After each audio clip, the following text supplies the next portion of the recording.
All right, update on SOFI for the 29th. So obviously the chart from yesterday did not work out exactly how I had it drawn up, and that's just the nature of Elliott wave. Sometimes it doesn't work out. I had this as an ascending triangle. If it was going to be an ascending triangle, it would have had to held the 535 level. We barely broke that actually at 534, and it now looks like this is actually a 5-wave move. So we have A, B, 1, 2, 3, A, B, C, 4, and then we're in this 5th wave right here. And the B wave is just about finished, but I think there's a chance we could go down a little bit lower. We have the 4th wave right here, and then we have 1, 2, 3, 4, and then 5 down here. And that would complete the B wave, and then we'd be ready to go off. This hasn't changed the overall picture of where we're going to go. It's just, it's taking a long time, very slow. As you can see, like, look at this. This started on the 10th of May. For 9 days, we had, or 10 days, we had an uptrend. Look how long this downtrend on this B wave, which B wave is usually shorter. This B wave is taking 5 weeks. So, I mean, I personally think it's kind of intentional on their part to make it hurt on retail as much as possible, because a 5-week downtrend on a B wave is just kind of ridiculous. But this is stretched out forever, for 5 weeks. And so, if we're looking for the B wave down here, I would be looking, or to end down here, I would be looking for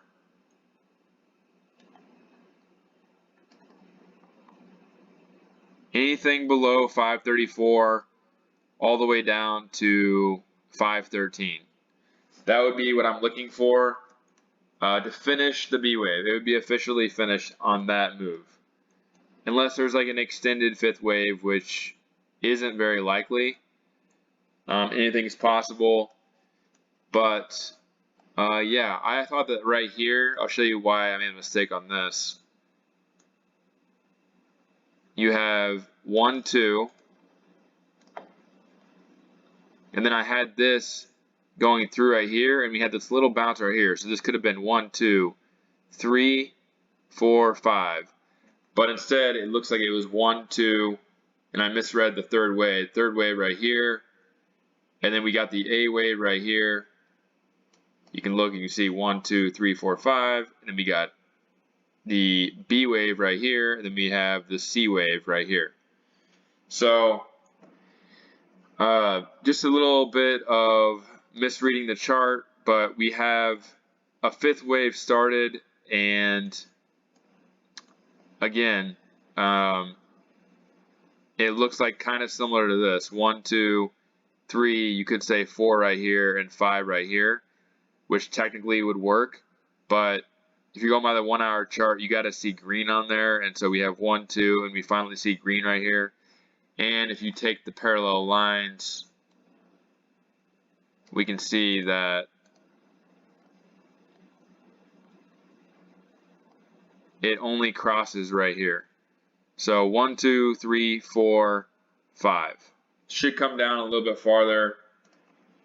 I sold some covered calls at the end of the day when we got that pop back up for this 4th wave, because I'm just trying to get as much money made on this downtrend as possible.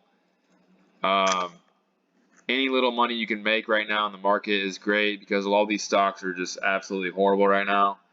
So I don't sell a lot of covered calls. I only sold like maybe 15–20% of my shares for covered calls, because I don't think this move will be very long, and I'm not going to be able to get full value. Obviously, I'm only going to be making like, I think I sold my covered calls for August, and I sold them at like $7 or $8. Like, I like to, if I'm wrong, I like to have them far out, and so I think some of them I sold for like 12 cents, and so if I can get those back, even if I get like 9 or 8 cents. So I buy them back at 9 or 8 cents and make a little bit of extra money.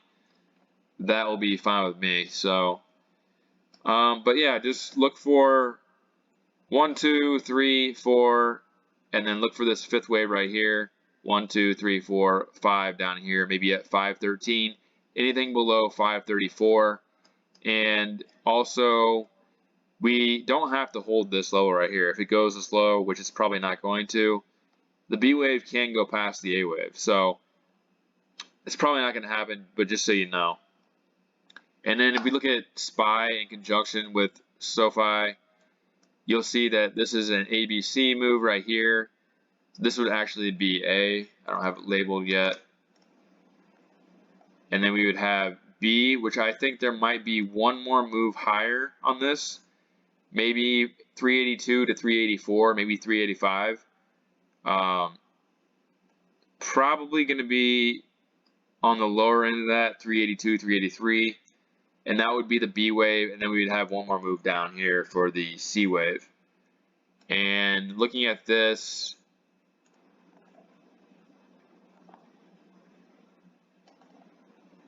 it looks like we could go all the way down to 370 if you're looking at the 1.61 fib.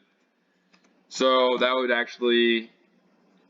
would show you that SOFI is probably going to go down in this area on the probability spectrum. So like when I make these charts and I'm wrong, then I mean, it happens sometimes, but it's all probabilities. We are still in line to go higher though for the C wave, so that's the good part about this. We have A, B, and then whenever this is finally finished, this long drought, which will probably be next week sometime, maybe early next week, we can finally start this move higher and finish that off, and then most likely start this move lower. So that's the update for today. A little bit off, but it's not going to affect this move, so it's not that big of a deal. If we had started the Z wave already, then that would have been more of a big deal because I was planning on selling covered calls way up here, but we're not yet. Just a little bit off here. We're going to see that move higher here in the next week or two.